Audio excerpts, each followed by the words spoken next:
Hello, Shri Shiv Mahapuran YouTube channel में आप सबों का स्वागत है, साथ में मेरा प्रणाम भी। तो आज श्री शिव महापुराण के द्वितीय खंड के 19वां अध्याय का वर्णन सुनूंगी और सुनाऊंगी। तो 19वां अध्याय में है कि शिव और सती जब पृथ्वी पर भ्रमण करने के लिए उतरते हैं, अलोकनाथ उतरते हैं कि पृथ्वी की हाल चाल क्या है जानने के लिए उतरते हैं, घूमते हैं। तो दंडक वन की ओर घूमते घूमते जाते हैं। तो वहाँ दंडक वन में क्या देखते हैं और इसी का वर्णन पूरे 19वां अध्याय में है। और तो इस कहानी को सुनने से पहले मैं अपने शिव गुरु की स्तुति करती हूँ। गुरुर्ब्रह्मा गुरुर्विष्णु गुरुर्देव महेश्वरः। गुरुर्ब्रह्मा गुरुर्विष्णु गुरुर्देव महेश्वरः। गुरुर्साक्षात् परब्रह्म तस्मै श्री गुरवे नमः।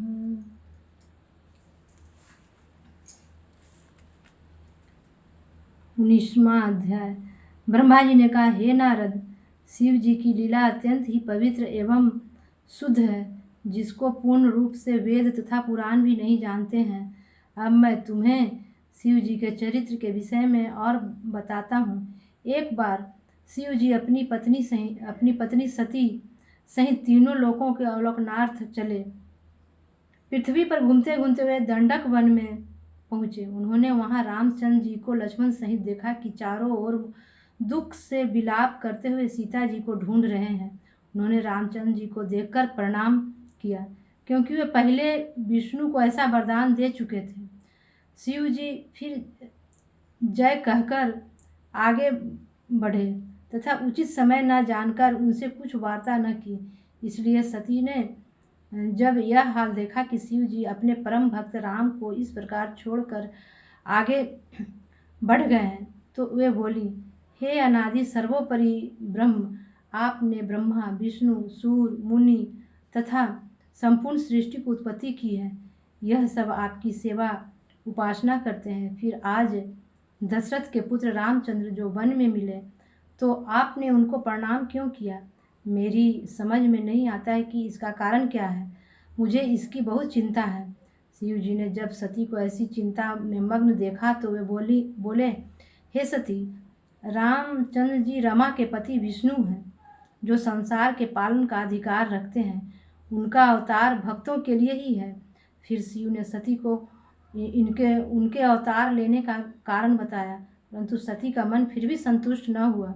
तब शिव जी ने विष्णु के अवतार के अनेक चरित्र सती को सुनाए, परंतु फिर भी उन्हें कोई नहीं भाया और न उन्हें विश्वास ही हुआ। यह देखकर शिव जी ने पुनः उनसे कहा, हे सती, यदि तुमको विश्वास न हो तो स्वयं जाकर परीक्षा क्यों नहीं करती? तुम वही करो जिससे तुम्हारा संदेह दूर हो सके। मैं यहाँ वृक्ष की छाया में बैठा हुआ तुम्हारी तब तक प्रतीक्षा करूँगा जब तक तुम परीक्षा लेकर लौट न आओगी। सती शंकर की यह आज्ञा पाकर संदेह उठ चली। उन्होंने मन में विचार किया कि मैं किस प्रकार उनकी परीक्षा लूँ। बहुत सोचने के पश्चात यह निश्चय किया कि मैं रामचंद्र जी के सम्मुख श्री सीता जी का रूप धारण कर जाऊँ। यदि वे वास्तव में विष्णु होंगे तो मुझे अवश्य पहचाने लेंगे, और यदि केवल राजपुत्र होंगे तो नहीं पहचान सकेंगे। यह विचार कर सीता के रूप में हंसती हुई श्री रामचंद्र जी की ओर गई। लक्ष्मण ने जब सती को इस रूप में देखा तो आश्चर्य में आकर जाना कि यह सती है, परंतु पूर्ण ज्ञान न होने के कारण वे कुछ न बोले। परंतु जब रामचंद्र जी ने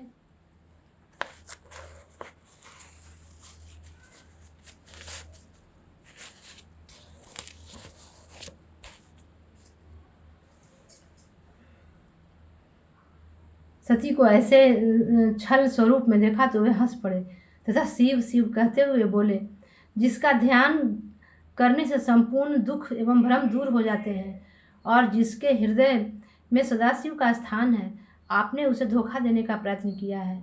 यह सब शिव की ही माया है। धन है ऐसी माया को जो सबको इस प्रकार नचाती है। इसके पश्चात रामचंद्र जी ने अत्यंत नम्रता के साथ अपना पिता सहित नाम लेकर पूछा, शिव जी कहाँ हैं? तथा हे माता, तुम उनसे अलग वन में अकेली क्यों फिर रही हो? तुमने अपना स्वरूप त्याग कर यह रूप क्यों धारण किया है?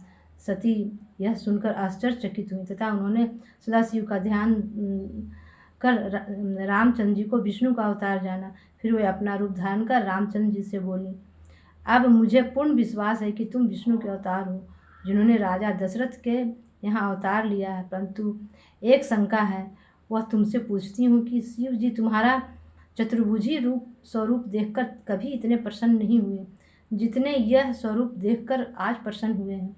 अत्यंत प्रेम से उनके अश्रु बह चले तथा वे तुम्हारी प्रशंसा करने लगे। तुम मुझे सत्य बताओ कि इसका मुख्य कारण क्या है?